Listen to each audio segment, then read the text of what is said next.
Welcome to Season 10 of the Parenting Aces podcast, part of the Tennis Channel Podcast Network.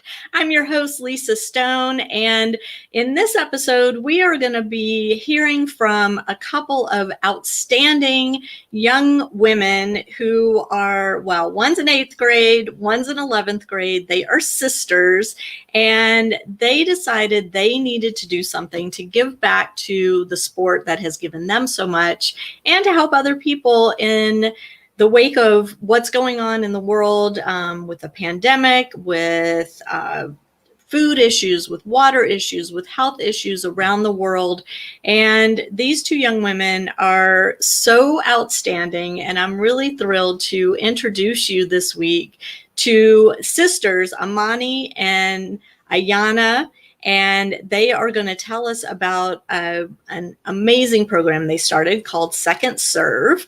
So before I bring them on, though, I just quickly want to remind you, if you are not yet a premium member of Parenting Aces, I hope you'll join us. You can go to parentingaces.com and click on the join link, and that will take you to all the different options available to you. And as a reminder, as a premium member, we offer discounts on all sorts of cool stuff. We've got discounts on events, on apps, on consulting services, and we also have some kind of cool giveaways too. So take a look at that. And there's so much going on in the world of tennis, even in the midst of a pandemic. But I'm thrilled to be able to bring you Amani and Ayanna Shah of Second Serve, and I'm going to bring them on now. Let me unmute you ladies. Hello, welcome to the podcast. Hi, thank you so much for having us. Absolutely.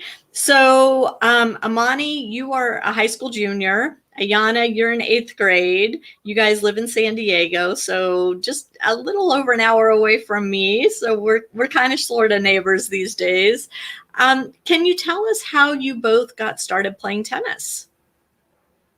I'll start. So we've been playing tennis basically for as long as we both can remember. When we were younger, we kind of tried every sport, and tennis was the one that really stuck and really brought us a lot of joy and was kind of the path that we wanted to go on. We grew up in Utah, and so tennis isn't as big of a sport over there.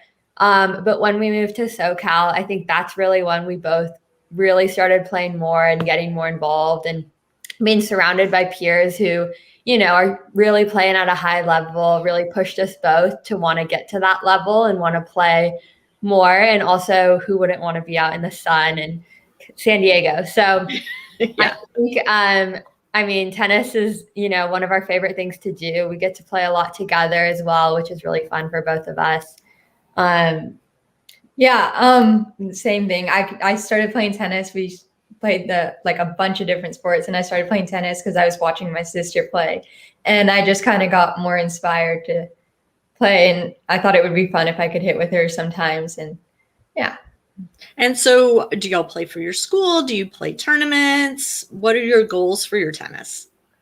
So I play USTA tournaments across the US. I travel sometimes, obviously not now because of COVID, but yeah. We've both grown up playing a lot of national tournaments and traveling, and we've made a lot of friends through the sport. And I think ultimately, we just want to become the best players that we can be. And I think it's been a really good learning experience for us both to see that, you work hard and you can get better at things. And I think, we both have always thought playing college tennis is definitely something that we're thinking about doing. So, yeah. Awesome. I love that.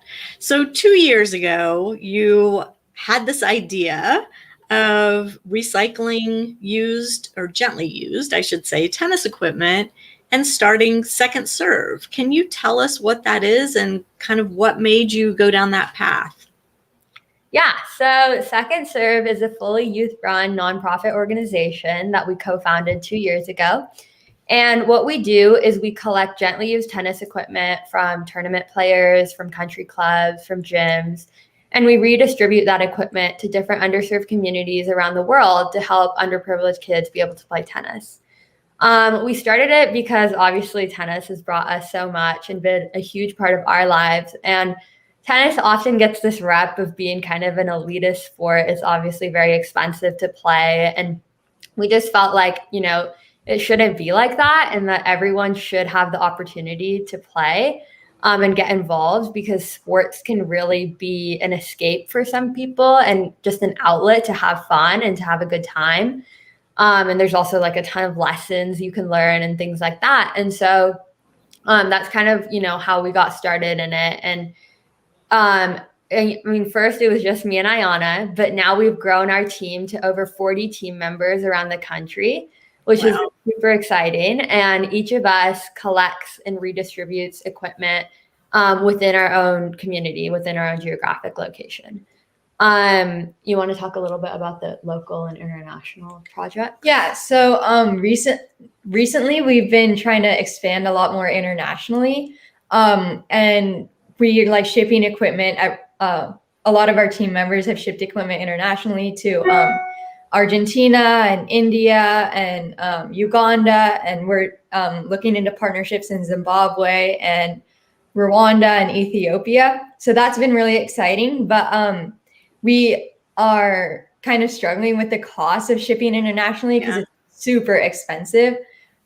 So we've been trying to find more local donation sites too, like usually NJTL sites that the USDA has in their foundation. Mm-hmm. So we've really found that like some of these international communities that we've been able to serve, there's just been such a huge impact that we've been able to make, which has been really gratifying for everyone. And that's why we really want to continue to be able to do that. I mean, we get photos of kids who are literally playing tennis without shoes on. They're playing on, dirt courts that they've made themselves. They've like painted lines on it themselves. And so it's just really cool for us to see, like, it makes us appreciate so much what we have. And it also is really exciting for us and our whole team to actually see the big difference that can be made. I mean, like, we get videos and like thank you notes and things, and like something as small as a racket can literally make them so happy because, there's nowhere else that they could really, be able to get this equipment from. And so I think like Ayanna was saying, like, while there are challenges associated with it, it's something that as an organization, we really feel is going to be the most, gratifying, and we'll be able to make the biggest impact that way. Which is why we do want to continue, trying to help these kids around the world. So let me ask you, how did you know how to start this? I mean, this is a big undertaking for two young women who were full-time students, training for a sport. I mean, you were busy before Second Serve. Now I can't even imagine how busy you are. I mean, it really just like started small and grew organically. I think obviously when we started, we never realized how big it was going to get. But I think like just seeing the smiles that we're able to bring for these kids and like seeing that we actually have the ability to make a difference was really what fueled us to keep going and like, continue putting more time in. And obviously, like you're saying, I mean, we're both extremely busy. Like it's kind of make use of every minute type of thing. But I think it's really fun because like when you can see that you are actually helping someone, I think it makes it all worth it. And it makes it, like not only for us, but also for everyone else on our team. It makes it something that they're excited about doing. And obviously, like, while, we're the ones running the organization, as we've expanded our team, like we've gotten a ton of help from them because like together we can do so much more than we can do alone. And so I think kind of like organizing the team in a way that, empowers everyone to feel like this is their organization too, not just like our thing, but, they have a big part in it and that they can use this as a platform to give back has been something that's really helped accelerated our growth. So you guys have a website, which I'm putting up on the screen again. Who did your website design for you? I actually created the website myself. You did? Yeah. The first, like in 2019 when we started, it was like, I was just learning how to use the website editor, but now I've been like able to make it so much better. And yeah. You have a great logo. You have a very clean website. You did the logo too? Yeah. Man, that's really impressive. It's been really cool to see, like, obviously we're all, competitive junior tennis players, and like tennis is a, big part of our life. But like for everyone on our team, we've seen that like everyone has this other like, side of them, and they have like all these other strengths as well. And so it's been really cool to, see those strengths come out.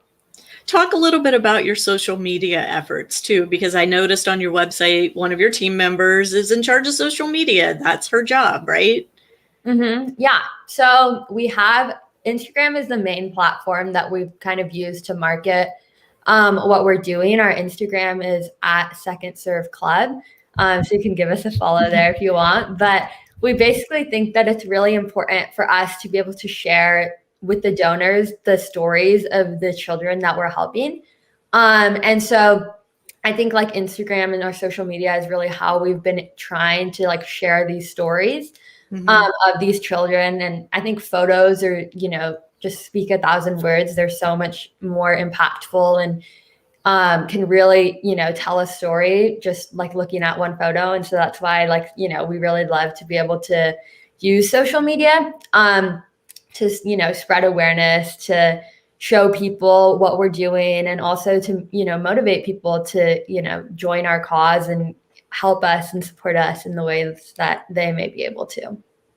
So one of the big obstacles when you start an organization like this is actually getting donations of stuff, right? Like you have to find people to donate, then you have to collect it, then you have to make sure that it's, okay to send out, and then you have to deal with shipping and getting it into the hands of the people that need it. How have you navigated all of those challenges? So in terms of like collecting equipment, we've set up donation boxes with a poster about like what Second Serve is and what we do and the places we donate. So that's been like our main flow of equipment. That's how people, it's like set up at their local clubs, and that's how they donate. Okay. So all of our team members have those set up around the country. You can look at your local club you might have one there. So if you have any equipment that you'd like to donate, you can put it in there, or you can ship it to, if you know Barnes Tennis Center, you can ship your equipment there too. We'll collect it from there. But yeah, in terms of like donating it to people, first we started out by donating to one of our old coaches has a nonprofit that he started in Mexico. It was dedicated to his son. So we started out by donating there. And then all of our team members have kind of pitched in and found donation sites in their own areas. So like, for example, one of our team members in Montana, her name is Meg McCarty. She's found an Indian reservation that could use the tennis equipment there. So she started a tennis program at the Indian reservation for the kids, which I think is like really cool. Yeah. A lot of the biggest challenges have definitely been logistics. I think, for us, that's kind of day to day. One of the biggest things that we're involved in is like, how can we all put this all together? And especially like you're saying now with shipping and with finding recipients, like at the beginning, the challenge was definitely like getting the equipment. But now it's almost like we have tons of equipment that we've been able to collect, but it's just a matter of getting it to the right children. And there's been a lot of challenges with COVID as well, because a lot of the NJTL sites, which are, if you don't know, they're like run by the USTA, and they provide like free or low cost tennis programs for kids and, after school in different underserved communities. But those were our main original donation sites. And a lot of them have shut down or reduced capacity, or, and so just naturally, like it was getting harder and harder to donate to those sites, which in a way was a good thing because it inspired us to start looking elsewhere and inspired our international work. But with that came new challenges in terms of shipping. Yeah. So, I mean, it's like constantly like day to day, there's just different things that we have to focus on and different things that we have to kind of manage and figure out how to kind of deal with. And I think like, again, having said that, I really think that at the end of the day, having that end goal of like helping the kids is really what, inspires us to keep going. So in addition to needing donations of gently used equipment, it sounds like you also need financial donations to cover shipping costs and things like that. Am I saying that right? Yeah. So a big focus like in the past month or few months has definitely shifted a little bit towards fundraising. If you would like to contribute toward, all the money would be used for international shipping costs. There's a button on our website on our donating page where you can, contribute.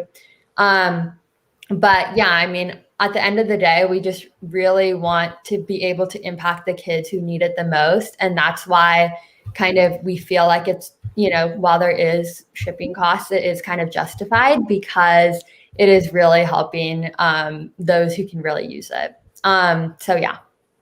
I'm trying to actually, I'm looking at your website, and I was going to share the screen. Hang on one second and try and get to your donation page. Here we go. Bear with me one second. There we go. So this is the donation page, and you have... if you can, at the top of the page where it says the black donating, just click right on the donating button. Yeah, just click right there. There we go. Yeah. Okay.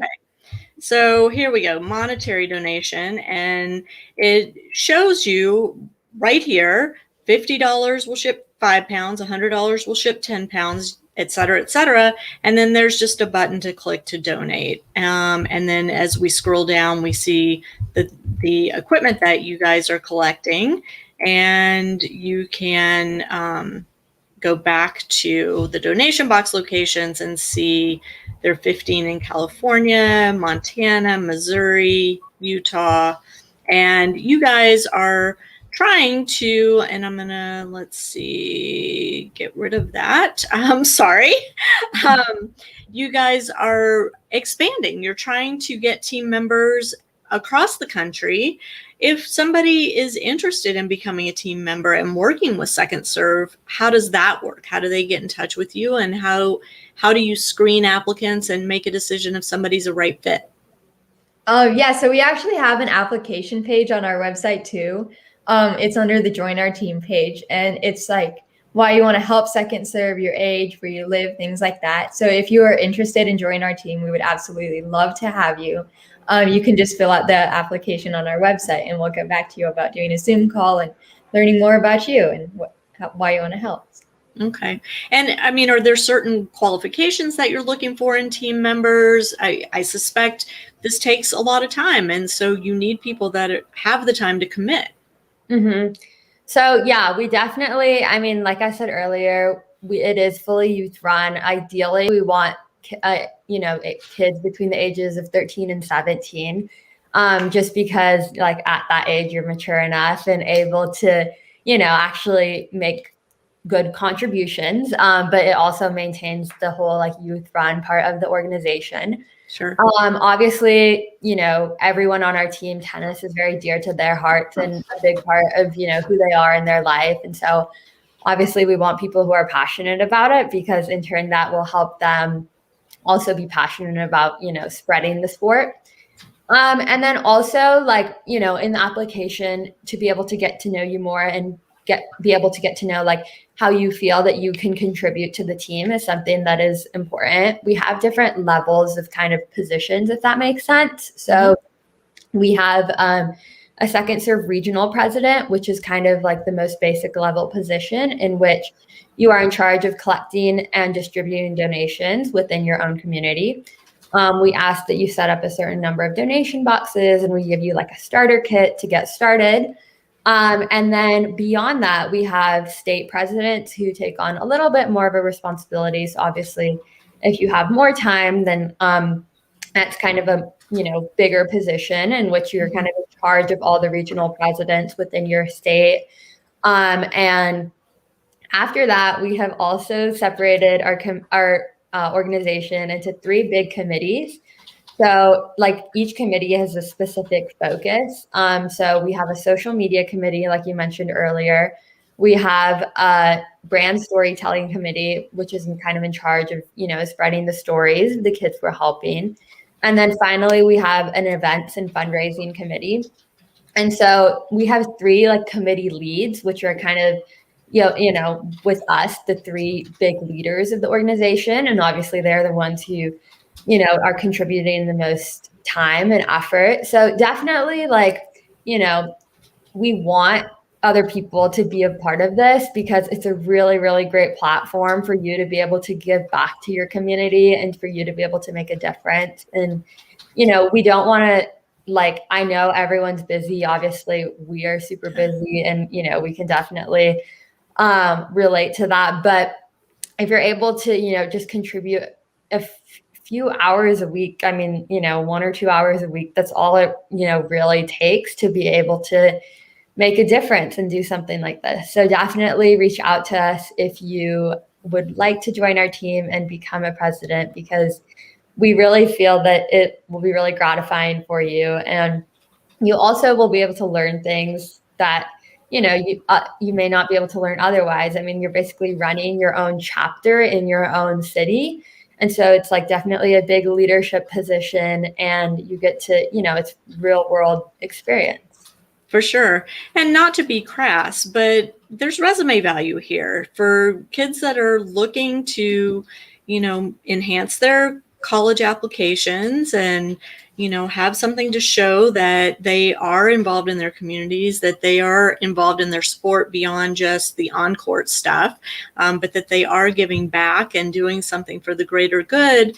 This is a great way to combine your love of the sport and community service. And especially now with the pandemic, I feel like so many young people especially feel very helpless at this time to do anything to make a difference. And so you're offering this opportunity for young people to get involved and do something that impacts people other than themselves. And I think that's a really positive message to spread.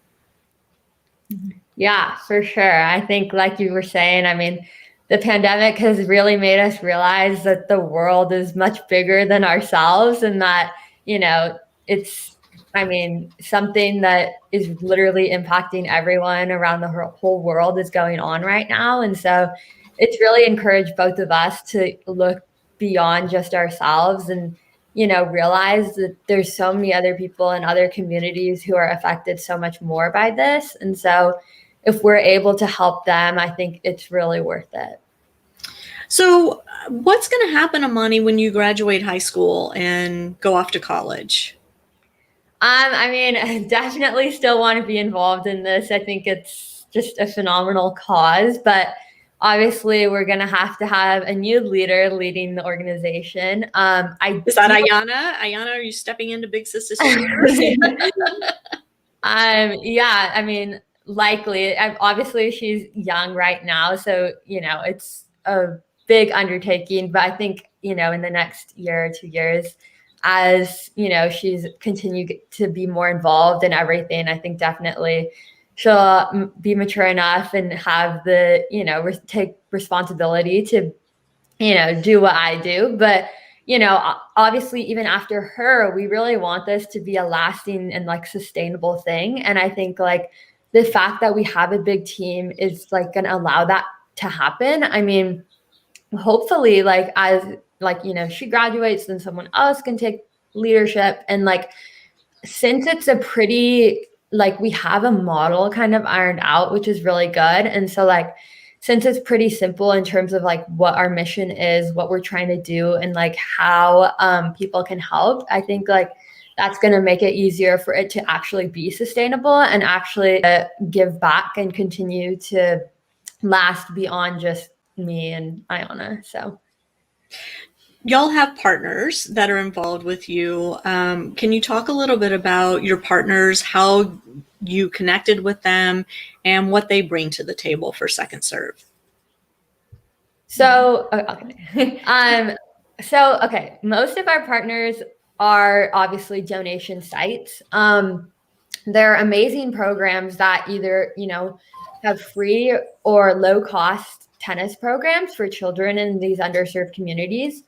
Obviously they're doing the coaching, they're, getting the group of kids together that need it, and they're providing a phenomenal community for them to be a part of. And so without these partner organizations, the work that we do would become so much harder because, there wouldn't be, this already set or organized group of kids that we're able to help. So, I mean, definitely we work very closely with them in terms of, what they need, how we can specifically help them. If there's anything, besides the racket, bag, shoes, and clothes that we collect that would be beneficial to them. And we definitely try to keep a relationship that way. We have been able to make a lot of connections like very organically with these organizations. We've kind of, looked it up, sent them emails, done the legwork, and also like through just networking from people we know and asking them, would you be able to make an introduction, or is there anyone that could benefit from this? So in terms of like how that's happened, that's kind of, been the path so far. Do you want to talk about like where they are and how many sites we have? Yeah. So we right now we have 13 international donation sites. And then around the US, everybody kind of has most of our team members have their own site that they donate to. I think we're in about 14 states now. So yeah, and then the international donation sites are in Argentina and India. Like I said earlier, Zimbabwe, Ethiopia, Rwanda. It's been like cool too, because some of the sites that we've like started donating to aren't like specifically tennis focused. So for example, a charity that my family has worked pretty close with in Ahmedabad, India, which is like our original hometown. It's called Manav Sadhana, and they serve the children in the slums of India in Ahmedabad. And so it's mostly like a community center where they, give them food, and they have school and things like that. But we started off simply donating shoes to them. But now they're actually interested in including tennis in their athletic program. And so we sent them a tennis starter kit actually just this week from Utah. One of our, Second Serve president from Utah collected like mini nets and foam balls and rackets and everything that they would kind of need to get started. And then obviously they're kind of working over there to try to get a coach to help, start the program. And so it's been really cool because like, with the program that obviously didn't have tennis before, and for them to now implement tennis because of like what we're doing for them has been really, really special. That's really cool. Are y'all a 501c3? So we're in the process of making that happen. We're currently like a mutual benefit nonprofit corporation in California, but obviously like for, tax exempt purposes and for applying for grants and everything, we thought like now that the organization is bigger, that's definitely the right steps. And, we kind of tried to do it on our own, but with our parents' help, obviously, but that was it was a lot and it was too much for us to understand. So we've kind of gotten help from an attorney to help us through that process. And hopefully within the next few months, we will be officially.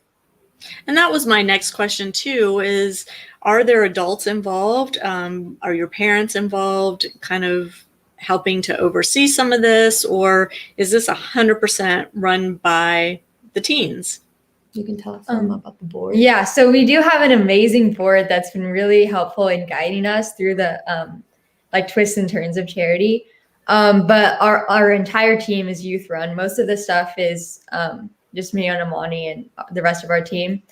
But our board has been like super helpful in like the struggles and obstacles that we face. They like advise us on what to do and what they think would be the best next steps and how to move forward with those. And your board is comprised of adults or? Yeah. Okay. Yeah. So, I mean, our parents kind of definitely wanted this to be our thing. They didn't want to be, I mean, my dad always says, like, I could have done this all, myself, but I want you guys to learn and I want you guys to go through it. And so they've kind of, let it be us. But like Ayanna was saying, we have a board that has like 9 adults who are all very experienced, either in, tennis with their connections or within the charity space or, business. And so all of them obviously having gone through it and having like multitudes more experience than any of us have, they've really been able to help us a lot in terms of how to move forward and like big picture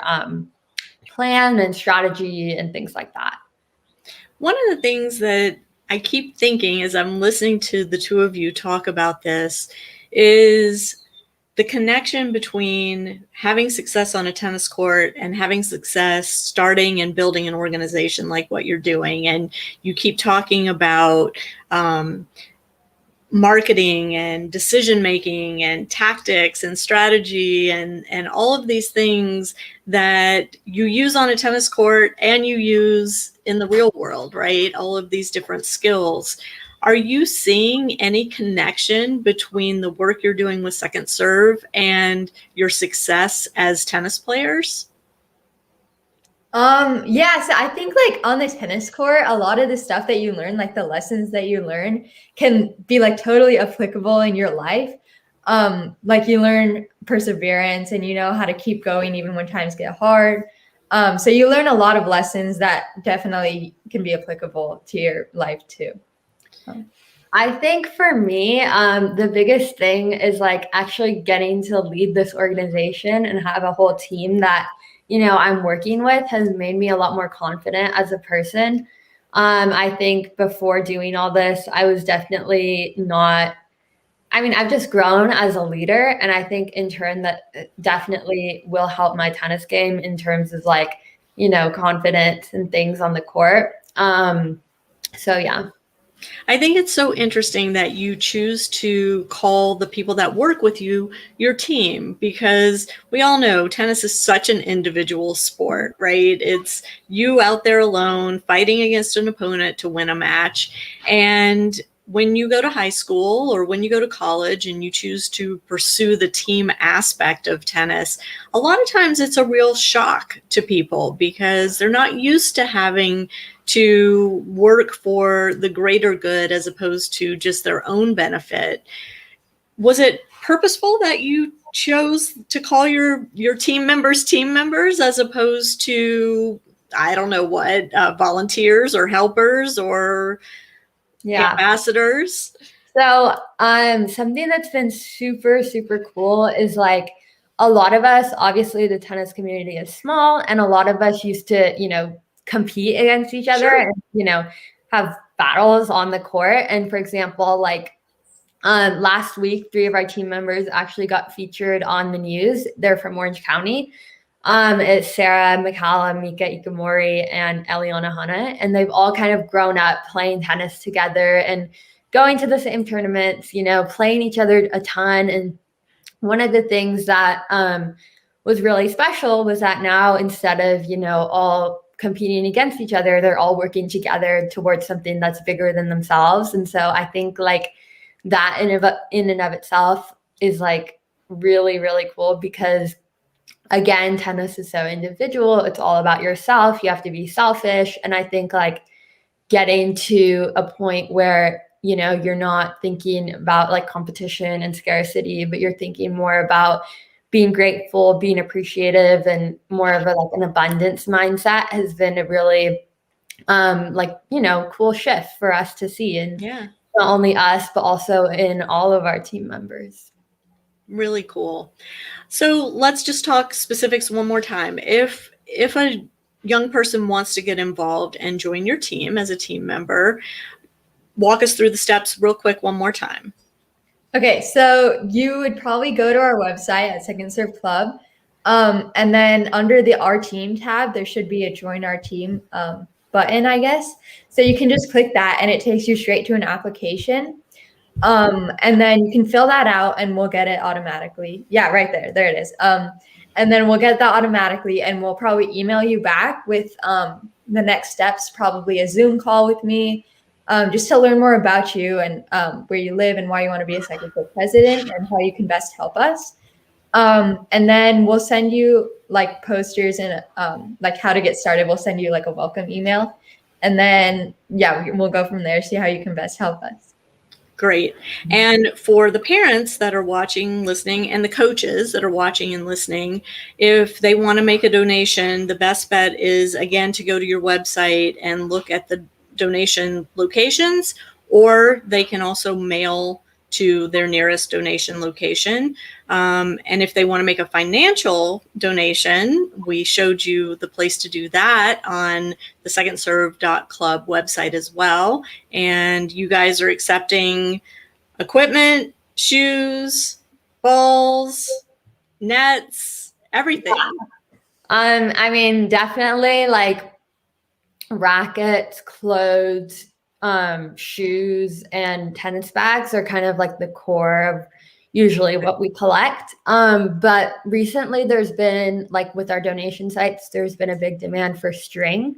A lot of them, break string, but can't afford, to buy new string. Mm-hmm. Another big request has been a stringer. A lot of, again, these donation sites, especially in these international places, don't have access to electricity and don't have, so a manual stringer, if anyone would have that, would be really helpful to them. But yeah, I mean, jump ropes, cones, anything that orange dot balls, green dot balls, those are kind of things that are harder for us. Oh, mini nets, like pickleball nets.